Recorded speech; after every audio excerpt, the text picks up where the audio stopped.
কেন আমরা আল্লাহর জমিনে আল্লাহর দ্বীন শরিয়া বিধান প্রতিষ্ঠার কথা বলবো না? কেন আমরা মুসলিম হয়ে ইসলামী খেলাফা কায়েম করবো না? তাহলে ইসলামী খেলাফা কি হিন্দুরা কায়েম করবে, খ্রিস্টানরা কায়েম করবে, ইহুদিরা কায়েম করবে? তো আমাদের এটা কনসেপ্ট থেকেই উঠে গেছে যে আসলে ইসলামের রাজনৈতিক হেদায়েত আছে। আমাদের কনসেপ্ট থেকে উঠে গেছে এটা। মানুষ মনে করে ইসলাম মনে হয় ধর্ম, এটা মনে হয় শুধু নামাজেরই নাম।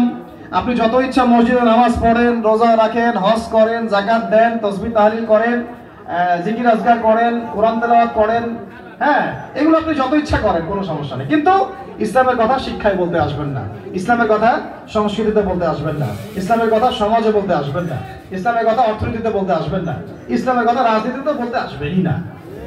ওই জন্য ওরা বলে যে ধর্মের সাথে রাজনীতির কি সম্পর্ক, তাই বলে না? আরে আহম্মক, ধর্ম দিয়ে তো রাজনীতি হবে। রাজনীতি তো হবেই ধর্ম দিয়ে। রাজনীতি কি ধর্মের বাইরে নাকি? আমাদের নবী সাল্লাল্লাহু আলাইহি ওয়াসাল্লাম রাজনীতি করেন নাই? তিনি রাষ্ট্র চালান নাই? জি। এত বড় জাহিল মোরাক্কাব মানুষ কেমন করে হয়? আমি তো মুসলিম, আমার রাজনীতি হলেও সেটা হতে হবে কি? আমি তো মুসলিম, আমি যদি মুসলিম হই তাহলে আমার রাজনীতিও হতে হবে কিসের? ইসলামিক। কিন্তু সহজ স্বাভাবিক কথা নেবে, এটা তো মানে বেশি যে বুঝানোর দরকার এমনও তো বিষয় না। এই ভাইয়ের নাম ধরেন আব্দুল্লাহ, এই ভাই এখন যখন নামাজ পড়তে আসছেন, তিনি কি কোরআন সুন্নাহ মেনে নামাজ পড়বেন না? অবশ্যই। এখন উনি চাকরি করতে গেছেন, ওখানে কি হারাম খাবে না? ওখানে কি ইসলাম নাই? আছে। ওই ভাই ধরেন শিক্ষাক্ষেত্রে গিয়েছে, এখন শিক্ষাক্ষেত্রে গিয়ে উনি কি ওই তাগুতি সিস্টেম শিখবে না কোরআন হাদিস শিখবে? আমরা বলছি না জেনারেল শিক্ষা শিখবে না, এটা আমরা বলছি না। বলছি শিক্ষার ভিত্তি হবে ইসলামিক, এরপরে আপনি উপকারী সমস্ত জ্ঞান শিখতে পারেন, কোনো সমস্যা নেই। ওই ভাই ধরেন এখন অর্থনীতিতে গিয়েছেন, অর্থনীতির মধ্যে গিয়ে তিনি কি ইসলামিক অর্থনীতি ফলো না করে পশ্চিম অর্থনীতি ফলো করবে? আর ওই ভাইকে ধরেন আল্লাহ পাক রাষ্ট্র ক্ষমতা দিয়েছেন, এখন ওখানে গিয়ে উনি কি করবেন?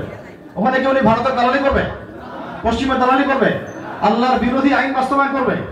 আল্লাহ বলেছেন মদ হারাম, উনি কি গিয়ে সেখানে মদের লাইসেন্স দেবে? আল্লাহ বলেছেন জেনা ঝাড় কাছেও যেও না, উনি কি ওখানে গিয়ে পতিতালয়ের লাইসেন্স দেবে? আল্লাহ বলেছেন পর্দা ফরজ, উনি কি ওখানে গিয়ে পর্দা উঠাই দিবে? যদি এগুলো কাজ তিনি করেন তাহলে উনি কি পরিপূর্ণ মুসলিম থাকবে? এই সিস্টেমটাকে বলা হয় তাগুত। কি বলা হয়? ওই যে প্রথমে বললাম যে ঘুরে ফিরে আমরা তাগুতের মধ্যে আছি, এইগুলো হচ্ছে তাগুত। মানে এরা ইসলামকে একটা মসজিদের মধ্যে ছোট্ট একটা ক্ষেত্রে সীমাবদ্ধ করতে চায়, পরিপূর্ণ জীবন ব্যবস্থা হিসেবে তার ইসলামকে পশ্চিম কালেও গ্রহণ করতে চায় না।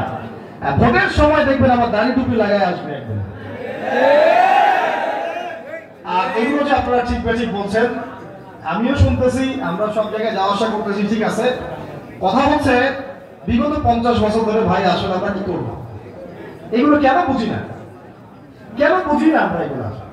একজন ব্যক্তিকে আপনি উপর উঠাই দিচ্ছেন আপনার সিল দিয়ে, সেই ব্যক্তি যে বড় বড় ইসলাম বিরোধী পাপগুলো করতেছে, অপরাধগুলো করতেছে, জুলুম করতেছে, এই টেন্ডারবাজি করতেছে, চাঁদাবাজি করতেছে, ঘুষ দিচ্ছে, এই নিরপরাধ মানুষকে জেলে ঢুকাচ্ছে, গুম করতেছে, ক্রসফায়ার দিচ্ছে, এই সমস্ত পাপের একটা অংশ আপনার আমার নামে যুক্ত হন।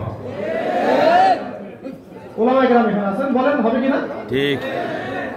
ফতোয়া দেন হবে কিনা? হবে। মাস্টবি হবে, কারণ আমি তাকে সমর্থন করেছি, তাহলে বিগত 50 বছর থেকে আমরা কি করলাম? কেন আমরা এগুলো করি বারবার? আমাদের আক্কেল কবে হবে? কবে আমাদের আক্কেল হবে? আল্লাহ পাক আমাদেরকে বোঝার তৌফিক দান করেন। আল্লাহ আমাদেরকে বোঝার তৌফিক দান করেন। আর আমরা বাকি দাড়ি যাদের পেকে গেছে তাদেরকে নিয়ে আমরা খুব বেশি আশাবাদী না। যাদের চুল কালো, দাড়ি কালো, এই ভাইদেরকে নিয়ে আমরা বেশি আশাবাদী। ঠিক। আপনারা এগুলো বুঝবেন তো নাকি? ইনশাআল্লাহ। আপনার দিনকে কেউ যদি বলে যে ইসলাম একটা আংশিক জীবন ব্যবস্থা, এটা ইসলামকে গালি দেওয়া হলো না? অবশ্যই। আল্লাহ পাক আপনাকে বলছেন ইন্না দীন ইনদাল্লাহিল ইসলাম। আল্লাহ পাক বলছেন যে সূরা কাহফের মধ্যে একটা আয়াত আছে, ওয়ালাকাদ সাররাফনা ফি হাযাল কুরআনি লিন-নাস মিন কুল্লি মাসাল। আমি কোরআনের মধ্যে মানব জাতির জন্য সব কিছু ব্যাখ্যা করেছি। সুবহানাল্লাহ। এটা আল্লাহ পাক বলছেন। আল্লাহ পাক বলছেন যে ওয়া ইয়াবতাগি গায়রাল ইসলামি দীনান ফালা ইউকবাল মিনহু। কেউ যদি ইসলাম ছাড়া অন্য কোনো দিন বা জীবন ব্যবস্থা তালাশ করে, কোশ্চেন কালেও তার আমল কবুল করা হবে না। কে বলছেন এগুলো? আল্লাহ পাক। আল্লাহ আফা হুকমুল জাহিলিয়াতি ইয়াবগুন ওয়া লাহু আসলামা মান ফিস সামাওয়াতি ওয়া মান ফিল আরদি তাওআন ওয়া কারহান আও কারহান ওয়া ইলাইহি ইরজিউন। আল্লাহ পাক বলছেন আসমান জমিনের সবকিছু আল্লাহর সামনে আত্মসমর্পণ করো। সুবহানাল্লাহ। তারা কি জাহিলি যুগের হুকুম তালাশ করতেছে? তাহলে আপনার দিনকে যদি কেউ বলে যে ইসলাম ওই যুগে চলতো এই যুগে চলে না, এটা ইসলামকে গালি দেওয়া না, ছোট বড় না? ইসলাম শুধু নামাজ রোজা হজ জাকাতের নাম, এইসব ক্ষেত্রে ইসলাম নাই, এটা বলা তো ইসলামকে অপমান করা। জি, অপমান করা না, তাচ্ছিল্য করা না। আর এই মানুষগুলো মুনাফিকের মতো আচরণ করে। যখন দেখা যায় যে ভোটের সিজন আসে তখন দাড়ি টুপি লাগায় ভোট চাইতে আসে, আবার যখন সিজন চলে যায় তখন আবার ওই আমাদেরকে বলে জঙ্গি, সন্ত্রাসী, উগ্রবাদী, আলেম ওলামাদেরকে দিয়ে জেলখানা ভর্তি করে ফেলে। কত কি করতেছে দেখি। আর এগুলোর সাক্ষী আপনারা বিগত 30 বছর থেকে দেখতেই আছেন কি হচ্ছে। এরপরেও যদি আমাদের আক্কেল না হয়, এরপরেও যদি আমাদের এই জেনারেশনের ছাত্র ভাইদেরকে বলতেছি, তরুণ ভাইদেরকে বলতেছি, আমাদেরকেও বলতেছি, দায়ীদেরকে, ওলামা ইকরাম সবাইকে, আমাদের যদি আক্কেল না হয় এখনো, তাহলে আমাদের চেয়ে আহাম্মক কোনো জাতি পৃথিবীতে নাই।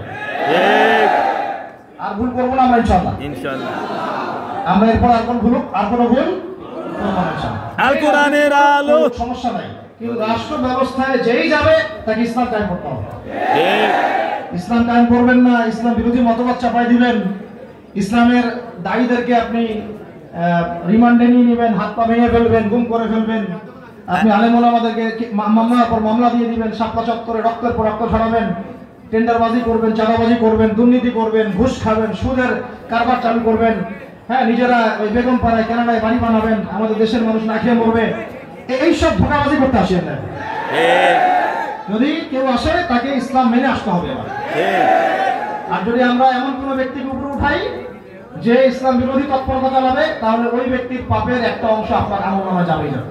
ঠিক, এখন সিদ্ধান্ত আপনারা নেবেন কি করবে। ও যদি দেখেন এরকম কেউই নাই, চুপ করে ঘরে বসে থাকেন তাও ভালো, তারপরেও কোনো তাগুত কাফের এবং ফাসেক জালেমের পিঠে সিল মারতে যাবে না। ঠিক, আমার কথা একটু খোলামেলা, অনেকের হয়তো একটু খারাপ লাগে, কিন্তু কিছু কথা খোলামেলা না বললে মানুষ বুঝবে না। আল্লাহ পাক আমাদেরকে বলেছেন একটু খোলামেলা স্পষ্ট করতে। যেমন সূরা আহজাবে আল্লাহ বলেছেন, ইয়া আইয়ুহাল্লাযীনা আমানু, হে মুমিনগণ, ইত্তাকুল্লাহ, আল্লাহকে ভয় করো। আল্লাহকে ভয় করো। কাকে ভয় করব? আর কাউকে ভয় করব? আল্লাহকে ভয় করো। ওয়া কুলু কাওলান সাদীদা, একদম সরাসরি স্পষ্ট কথা বলো, সরাসরি স্পষ্ট কথা বলো। তাহলে আল্লাহ তোমাদেরকে কি দিবেন? ইউসলিহ লাকুম আমালাকুম, তোমাদের সব আমল আল্লাহ সংশোধন করে দিবেন। যত আমল ইসলাহ আল্লাহ করে দিবেন, সুবহানাল্লাহ। ওয়া ইয়াগফির লাকুম যুনুবাকুম, তোমাদের সমস্ত গুনাহ আল্লাহ মাফ করে দিবেন। ওয়া মান ইউতি'ইল্লাহ ওয়া রাসূলাহু, যে আল্লাহর আনুগত্য করে, তার রাসূলের আনুগত্য করে, ফাকাদ ফাযা ফাওজান আযীমা, সে ব্যক্তি মহান সাফল্য অর্জন করবে। ভাই, আমরা দুনিয়াতে কি বারবার আসবো? হকের উপর থাকতে হবে। কোথায় থাকতে হবে? হক নিয়ে, আকীদা নিয়ে, কোরআন নিয়ে, হাদিস নিয়ে, তাওহীদ নিয়ে, সুন্নাত নিয়ে কোনো ছেলে খেলা করা যাবে না। বুঝতে পারছি? আরেকটা কথা, কিছু মানুষ মনে করেন, শোনেন, কিছু মানুষ মনে করেন এই ভোটাভুটি ছাড়া, এই রাজনৈতিক দলগুলো ছাড়া, এই ইলেকশন ছাড়া, এই ধর্মনিরপেক্ষতাবাদ ছাড়া, ইত্যাদি ইত্যাদি, এইগুলো ছাড়া মনে হয় সংসদে না গেলে মনে হয় আমি ইসলাম আর কায়েম করতে পারবো না। এই কনসেপ্টটাও ভুল। এই কনসেপ্টটা কি ভুল? হ্যাঁ, এটা একটা মাধ্যম হতে পারে, যদি আমাদের মুসলিম ইসলামপন্থী ভাইরা সংখ্যাগরিষ্ঠ আসন পান বা একটা শক্তিশালী ভূমিকা রাখতে পারেন, সেখানে কি ইসলামের বিধানগুলো বাস্তবায়ন করতে পারেন এবং সমাজে ইনসাফ প্রতিষ্ঠা করতে পারেন, এটা ভালো হতে পারে। এটা কি হতে পারে? সুযোগ হতে পারে, সুযোগ থাকতে পারে, ভালো হতে পারে, এই সুযোগ থাকতে পারে। কিন্তু মনে করবেন না যে এটাই একমাত্র পথ পদ্ধতি, এর বাইরে কোনো পথ পদ্ধতি নাই, এটা মনে করবেন।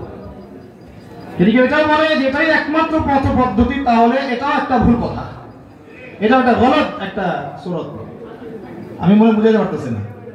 এখন আমাদের চোখ, বাইরের চোখ যা দেখে আর কি, বাইরের চোখ দেখে এই কয়েকটা মতবাদ, এই ডান দল বাম দল, এই ইলেকশন, তাই না? এগুলোকে দেখি আমরা, এই গণতন্ত্র, রাস্তায় নামা, মারামারি, হরতাল, মিছিল, মিটিং, এগুলো না, এগুলো তো আমরা তো এগুলো দেখে দেখে বড় হচ্ছে, তাই না?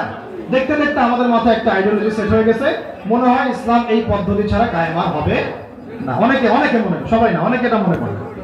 কিন্তু আল্লাহি রাসূলুল্লাহ সাল্লাল্লাহু আলাইহি ওয়াসাল্লাম এই পদ্ধতিতে ইসলাম কায়েম করেন না। তার পদ্ধতি আবার ডিফারেন্সিয়েট। কেমন ছিল সেটা জানার জন্য আপনাকে সিরাত পড়তে হবে। কি পড়তে হবে?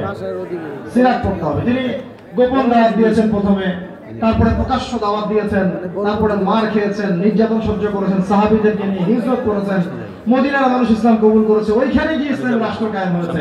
তারপরে দাওয়াতের সাথে সাথে তিনি জিহাদে অংশ নিয়েছেন। দাওয়াত এবং জিহাদের মধ্য দিয়ে তিনি মক্কা বিজয় পর্যন্ত এসেছেন, তাই না? এই পদ্ধতিগুলোর মধ্য দিয়ে রাসূল সাল্লাল্লাহু আলাইহি ওয়াসাল্লাম একেবারে আল্লাহর জমিনে আল্লাহর দ্বীন অর্থাৎ আল্লাহর শরিয়া ইমারা খিলাফা কায়েম করে চলে গেছে।